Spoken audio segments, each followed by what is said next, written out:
Are we live? We're live. Let's go.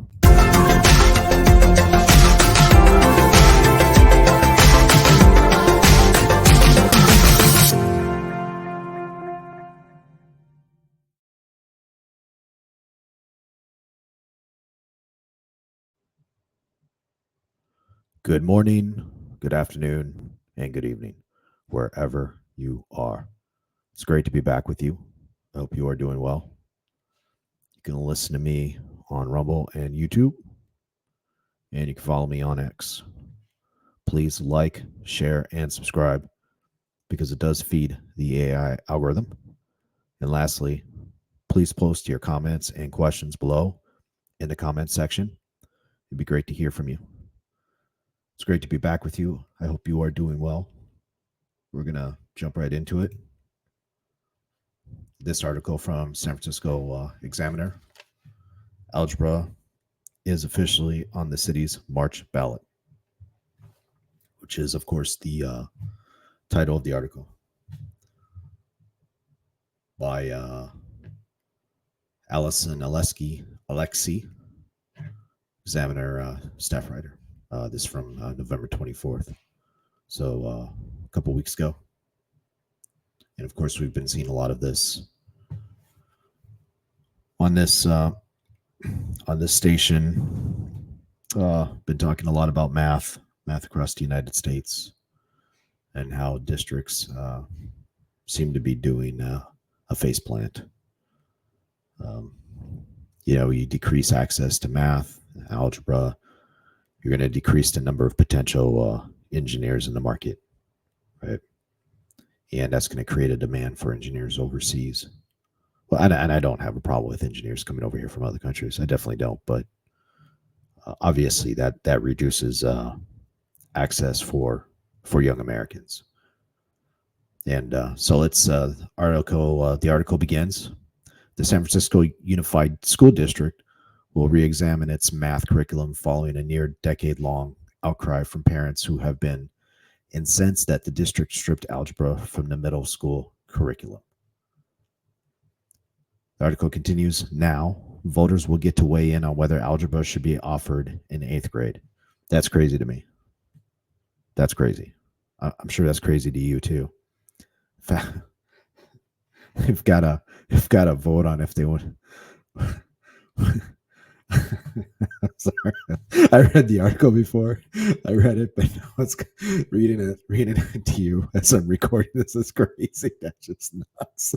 And this is like every podcast or every article I read, it just seems to get more and more bonkers.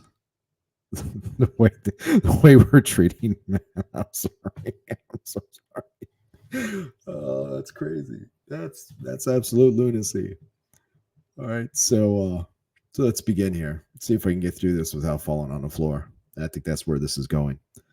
A March 2024 ballot initiative was launched by supervisors Joe Engardio and Asha Safi last week to urge the school district to put algebra back in the city's middle schools after the district shifted in 2014 to offering algebra only in high school, claiming that doing so would close an equity gap among students. So, as I understand it, I have a few friends and I've known quite a few people in my lifetime who are from overseas, other countries, UAE, China, let's see, Israel, Europe, Sweden, let's see, where else?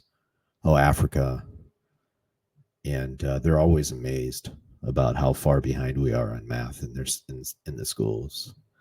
I knew a young lady from the UAE, and she had taken all of calculus, including multivariable calculus in high school. So when she came over to the United States, and she saw that a lot of American students were just jumping into calculus as they got into college, or they had to take prerequisite courses to get into calculus in college. She thought that was kind of crazy. And by the way, I've said this before in previous podcasts, I was one of those students who had to start from the beginning in college. So I started, just to give you an idea, I started off at beginning algebra in college. And of course, I think I've mentioned before, I have an undergraduate in mathematics and an advanced degree in engineering.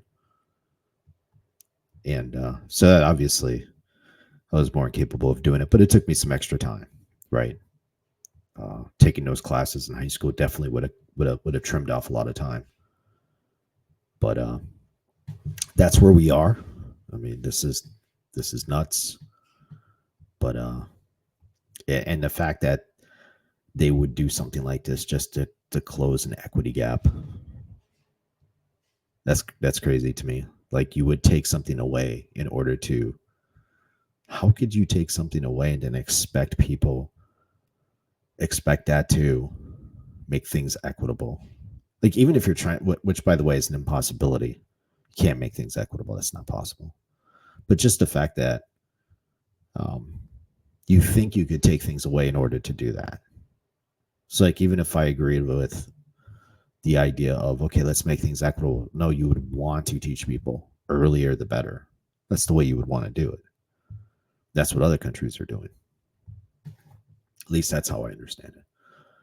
So anyway, let's continue here.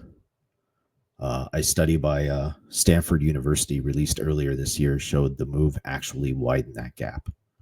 Yeah, I mean, that's what I would expect. Students of color were performing worse on standardized tests, and opponents said that the policy held back advanced students. Yeah, well, I would like to know how all the students were performing. I'd like to know how they're all performing. Because if you're taking algebra away from one group in the school, you're taking it away from all of them, not just one. So, I mean, all the American students across the board. And yeah, and if you're taking it, yeah, and obviously advanced students aren't going to be so advanced because they don't have access to those courses. So for a group of people who are really pushing access to things, this is kind of crazy. So the article continues here. At a board of supervisors meeting last week, Safi called the move to eliminate algebra in 8th grade a failed experiment. Yeah, that makes sense. I mean, obviously, it's a failed experiment. But did you really need to run the experiment? That's the question. Did you really need to run it? I would say no, but I'm not in charge of that district. Article continues here with the quote: "We must recognize that it didn't deliver on the promises of equity," he said. Yeah, I don't know why you'd listen to those people. I mean, especially after this. Like, you didn't need to run this experiment to know that this was what was going to happen, because this is crazy. But then I would never ever listen to these people ever again. So anyway, if you want to do well in math, obviously I've said this, you're gonna have to work hard. But I would start people sooner than later. I would start young kids sooner than later. Right? By the time they're getting, you could get kids to understand calculus. You can do that. Why not? Their minds are completely open. As what Neil deGrasse Tyson said, I believe he said this, or maybe I'm going to attribute it to him. Maybe he didn't say it, and I'm attributing wrongly to him. But the American public schools, they destroy.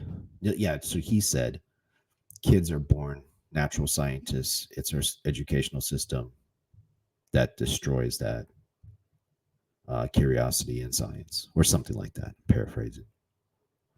Man, he's absolutely correct. We have a terrible school system overall. I mean, there might be parts of it that are really good, but overall, it's a terrible system. So let's see. The article continues here. For nearly a decade, parents and advocacy groups, as well as leaders in STEM education, have pushed back against eliminating the course from middle school classrooms, but the district has not moved to bring it back. Yeah, so I mean, that's just crazy that they would do that. You take away math. Math is the foundation of everything else. Math is the foundation of being a scientist. Math is the foundation of being an engineer. So by taking away algebra, you take away those ideas You take away that moment where that kid might be inspired by something that happened in math class. They don't even get to ask questions. They don't, but let me put it this way, they don't even get an opportunity to hate it. That's what's happening here. They don't get an opportunity to hate it, which means they don't get an opportunity to like it, which means that possibility of becoming an engineer in industry, a mathematician, a scientist, it could be a physicist, a data scientist, that's gone. That's creating less access. I mean, my question is, did these people think this through? Well, first off, it's a dumb idea. But second, did they take the time to think it through? To realize, like, okay, yeah, that's a dumb idea. Which, by the way, I do that. I think things through, and it's like, at first I'm like, that's gonna be a good idea. Then I think through it. It's like, no, wait, that'll be a dumb one. That's dumb. No, I shouldn't do that. And just for fun, let me run the experiment. I run the experiment. Sure enough, it's like, no, I was right. That was dumb. But my experiments don't involve taking away math from kids for a decade. Talk about the economic costs of that. I mean, I don't know. I don't know how you would measure that, but I imagine it's pretty high. All that GDP that's gone.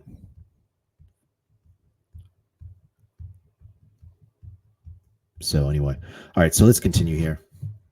Superintendent Matt Wayne, following the release of the Stanford study, said that the district's math curriculum was not working. No, he didn't need to study to do that, and vowed to re-examine the district's math policy. Like, once you found out that piece of information that it wasn't working, that following Monday, algebra should have been re-implemented back into schools. There shouldn't be any voting on it. This is not one of those things you vote on. You people don't need to vote for this.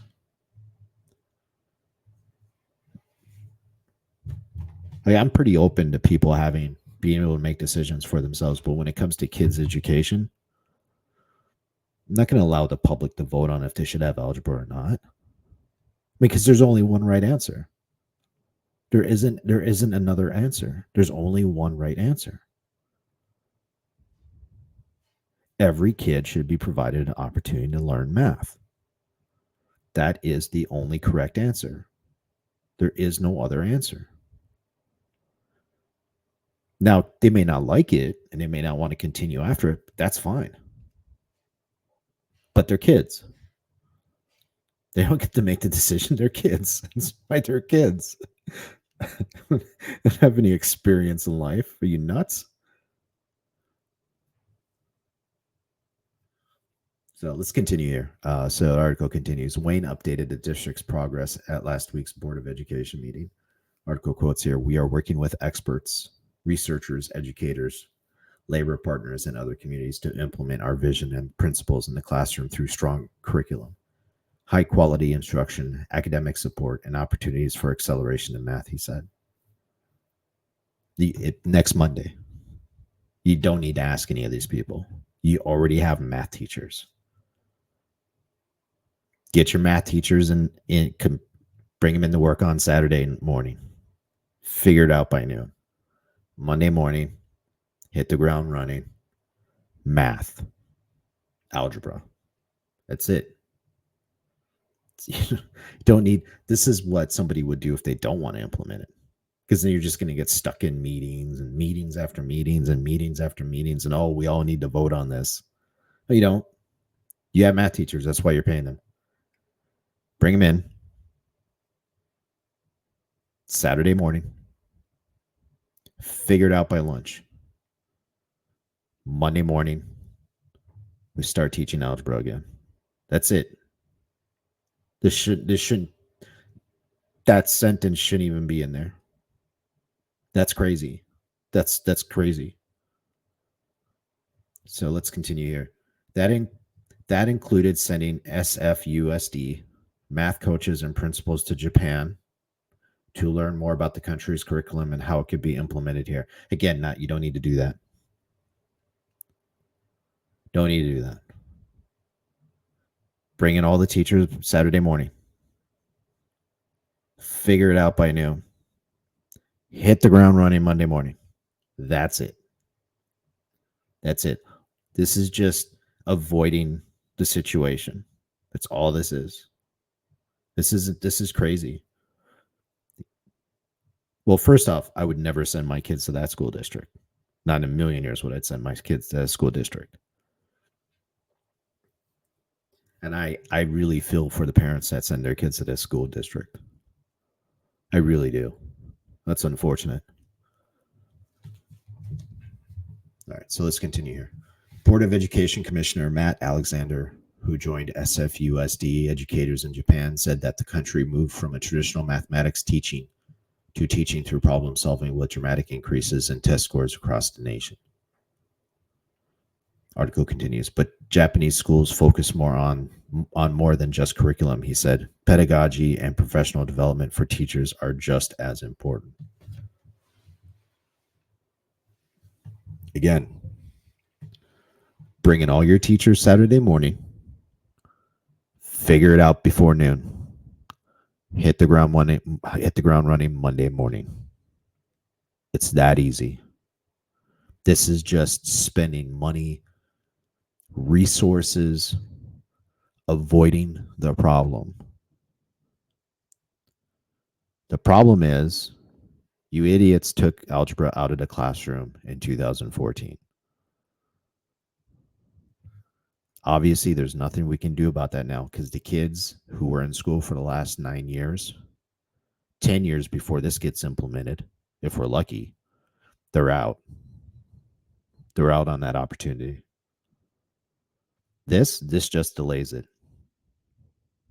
Again, for the fifth or sixth time, bring your teachers in Saturday morning, have them figure it out before noon, hit the ground running with algebra classes Monday morning.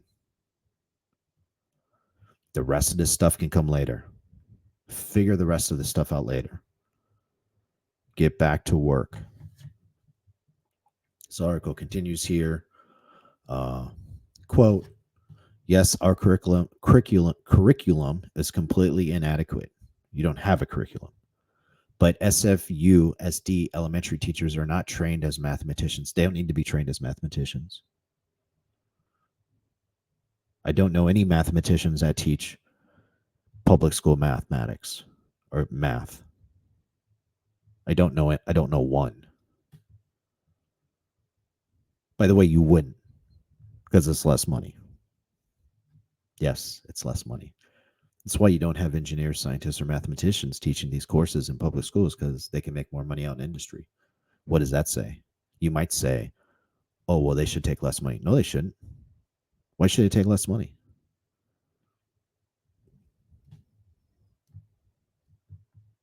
Unions. But I won't go there.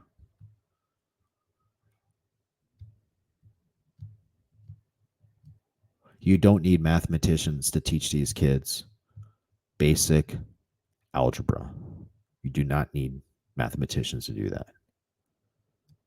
The most important thing is you start. That's the most important thing. Even if it's not very good, that's fine. But that's better than just not doing it.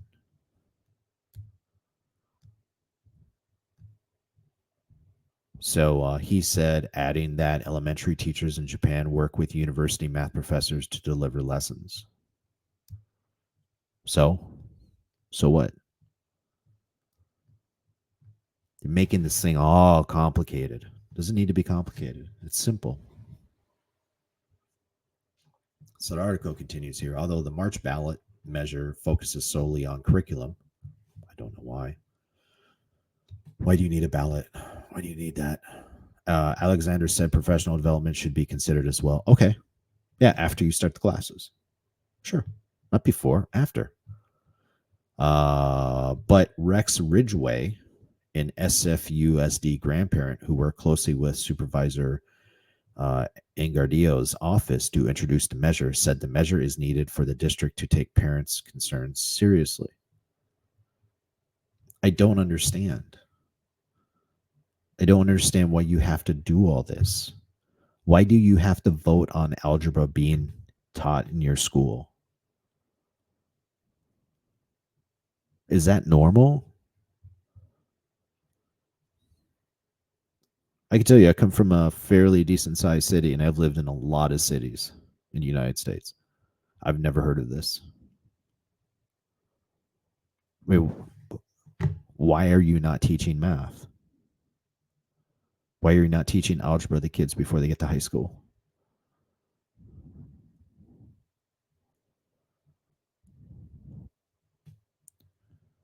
So, article continues here with a quote. I'm happy to see that the district is responding, he said, but he said he's angry the issue has gone this far. Okay, so this is that grandparent.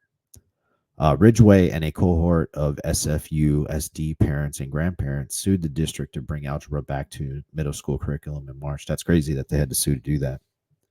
It's crazy. Especially, yes, I'm going to say it again. You could have brought all your math teachers in on a Saturday morning, figured it out by noon, hit the ground running on Monday. Let's see here. The next court date for the lawsuit against the San Francisco Unified School District is November 29th. All right, so that already happened. Ridgeway said the change in curriculum nearly a decade ago negatively affected his granddaughter. I expect it would, who had to work around the district's decision by doubling up on math courses outside of what SFUSD offered for her grade level. That's good, though, that they did that. Unfortunately, a lot of parents wouldn't do that. That's the unfortunate part about it. Article continues here. It was the only way she was able to take advanced courses later, he said. Yeah, that's right. That's what I said before. I've actually said this a couple times in previous articles or previous podcasts because obviously I talk about math education a lot. Right? We're kind of if you've gone back and watched all of my episodes on math, you're kind of getting an idea now. You're starting to see a pattern of math education in the United States, and it's not good. Matter of fact, I kind of wanted to stop doing this because of that. It's kind of depressing because math is the foundational class that lets you get to a lot of other stuff because everything else uses math. I'm talking about in STEM, especially if you want to make a difference in STEM. No matter if you're in science, technology, engineering, or mathematics, the more math you have, the better. Like I would tell a student as an undergrad, like, okay, you're not majoring in mathematics. That's fine. Take extra math courses while you're going through your programs. It's like if you're going to physics, electrical engineering, computer science, or something like that. Just keep taking extra math courses. It'll benefit you later, especially when you get out to industry. Because some of the things you're going to need to do, it's going to involve math. And even if it was some of the math that you didn't, like let's say you needed to use math out in industry, but you didn't study that particular math in college, well, you've taken enough math where you're disciplined where you can just go out and learn a new form of math. By the way, there are multiple forms of mathematics. Mathematics is a wide, diverse field of disciplines. And this algebra they're talking about, beginning algebra, that is the doorway into this. If you know math, you will never be unemployed. I promise you. I mean, you might be unemployed for a bit, but you're going to be looking for a job and you're going to be marketable, especially if you can communicate. So let's continue the article here. Not all schools have the time or financial resources to double up. That's true. I would like to know how many don't. What would be the percentage? Which means, according to Ridgeway, that the curriculum is inherently inequitable. Yes. it's impossible for it to be equitable. It's impossible. Let me say that again. It's impossible. It's not possible. Unfortunately, it's just we don't. It's just not the way the world works. You can't. You can't mandate outcomes. That's not a thing. You cannot mandate outcomes, and that has to do with being able to control. And I'm just going to say the term complex stochastic systems. I know those are big. Those are big words that don't mean much to anybody. But the point is that systems like cities, groups of people, they're complex systems because of all these interactions going on between people and elements within the city. And it's probabilistic, meaning that there's not 100% certainty that the things you apply will actually happen. And because of that, you can't control outcomes.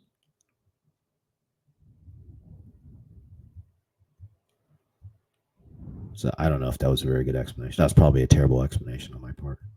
But anyway, I'm trying to explain why this is not a thing. Why equity is not a thing.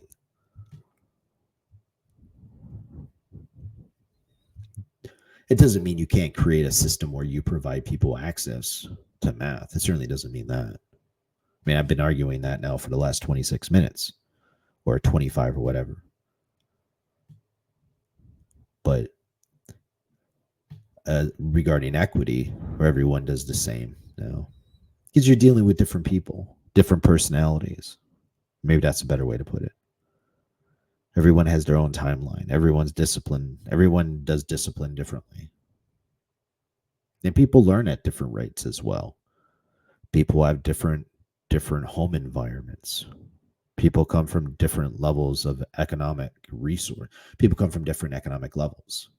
Some people are poor, some people are middle class, some people are wealthy, and you got everything in between.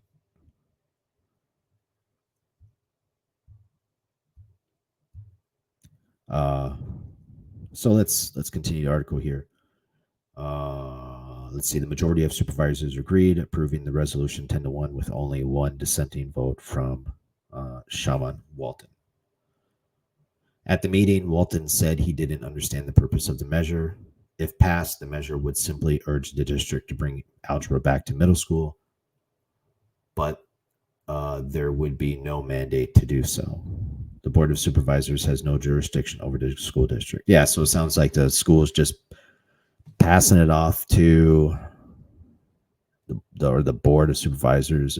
Let's see what's going on here. So it sounds like one group is passing the puck off to another group, and then they're just going to pass the puck back. And so it sounds like it's just a bunch of waste of time.